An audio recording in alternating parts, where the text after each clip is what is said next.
¿Qué tal? Soy el maestro en Derecho Marcos Pérez Cortés. El día de hoy tenemos esta cápsula jurídica del delito de violencia familiar en Ciudad de México, en referencia a que nuestros suscriptores nos la solicitaron, y vamos a iniciar por recordar lo que es un delito.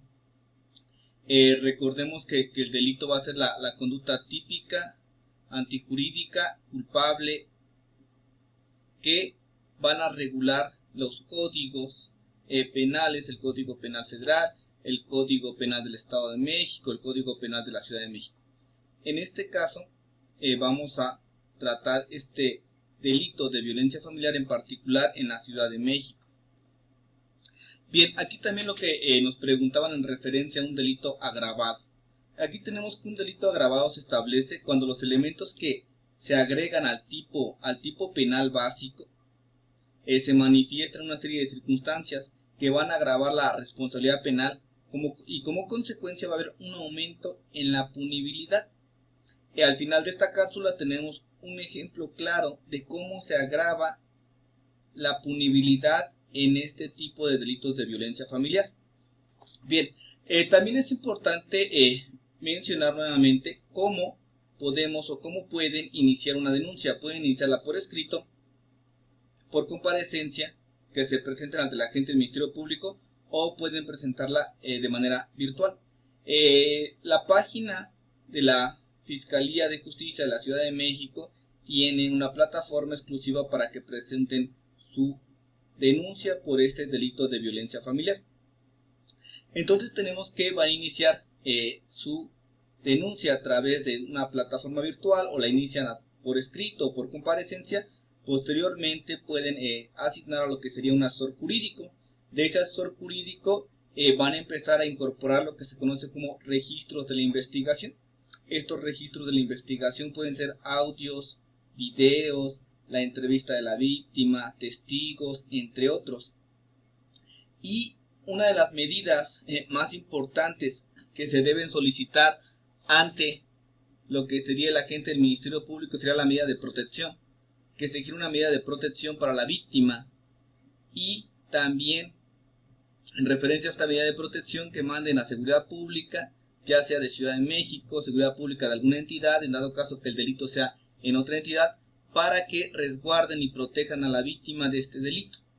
También se le puede girar un oficio por parte del agente del Ministerio Público al agresor o al presunto agresor para que deje de seguir ejerciendo cierta violencia, y se le puede informar también por escrito. Bien, de acuerdo al Código Penal de la Ciudad de México, tenemos que el delito de violencia familiar en Ciudad de México va a ser a quien por acción u omisión ejerza cualquier tipo de violencia, sea física, psicológica, sexual, económica, patrimonial o contra los derechos reproductivos, que ocurra o haya ocurrido dentro o fuera del domicilio o lugar que habiten. Posteriormente, este artículo 200 del Código Penal de la Ciudad de México menciona al cónyuge, al concubino, nos da un catálogo de apartados o fracciones en las cuales quiénes son las personas que pueden o podrían ejercer esta violencia familiar. Comúnmente esta violencia familiar se genera dentro de lo que sería un domicilio conyugal, dentro de un domicilio familiar, y puede ser en contra de la concubina, en contra del concubino, en contra de lo que podría ser personas de la tercera edad, o en contra de los menores. Ellos, en dado caso, podrían ser las víctimas. Recordemos que una víctima va a ser aquella persona que resiente en su persona un daño físico. En este caso podría ser una cuestión, como nos menciona el Código Penal de la Ciudad de México, violencia sexual, violencia física, violencia psicoemocional o patrimonial. Bien, tenemos que este delito en la Ciudad de México se perseguirá por querella, excepto cuando la víctima sea menor de edad o incapaz y no comprenda el resultado del hecho.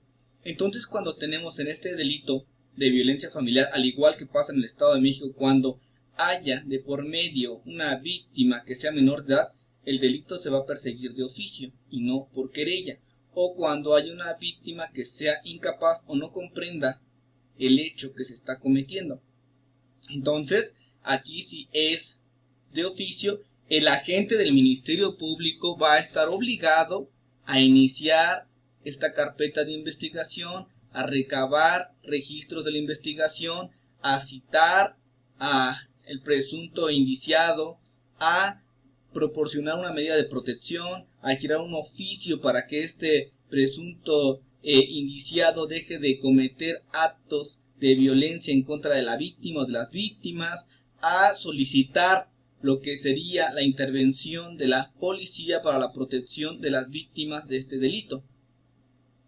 Y cuando es por querella, recordemos que cuando es por querella requiere un requisito especial y de que la víctima tiene que presentarse ante el agente del Ministerio Público a ratificar. Si no hay una ratificación de la víctima, no se va a continuar con la integración de la carpeta de investigación. Pero claramente tenemos aquí que cuando la víctima del delito sea menor de edad, va a ser oficioso y no por querella. Bien, en referencia a la agravante que les comentaba, en caso que la víctima padezca un trastorno mental diagnosticado, ¿qué es esto? Pues un trastorno que ya tenga un padecimiento que esté diagnosticado por ya sea el psiquiatra, por ser un médico especialista. Entonces aquí tengamos este trastorno mental diagnosticado, tenemos ya esa certificación.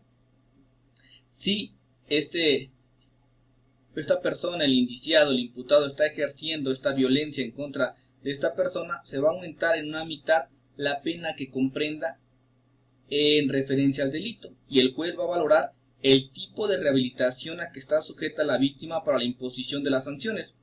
Entonces aquí tenemos un ejemplo muy claro en referencia a lo que comentábamos aquí de un delito agravado, las agravantes, cómo se agravan o por qué se agravan. Hacía referencia al aumento en la punibilidad en un delito agravado.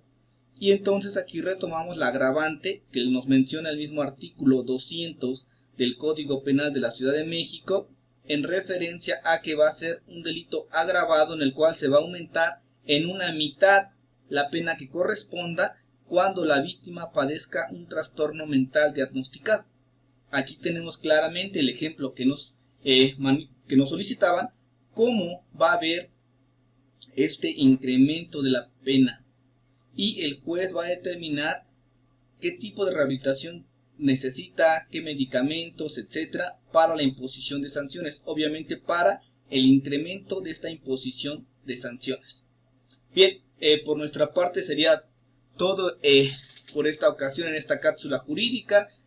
Pedimos que nos pongan sus comentarios, que se suscriban a nuestro canal, y bueno, todos los comentarios de manera respetuosa son bienvenidos. Y aquí tenemos esta cápsula jurídica que nos solicitaron y esperemos que abone a su conocimiento jurídico.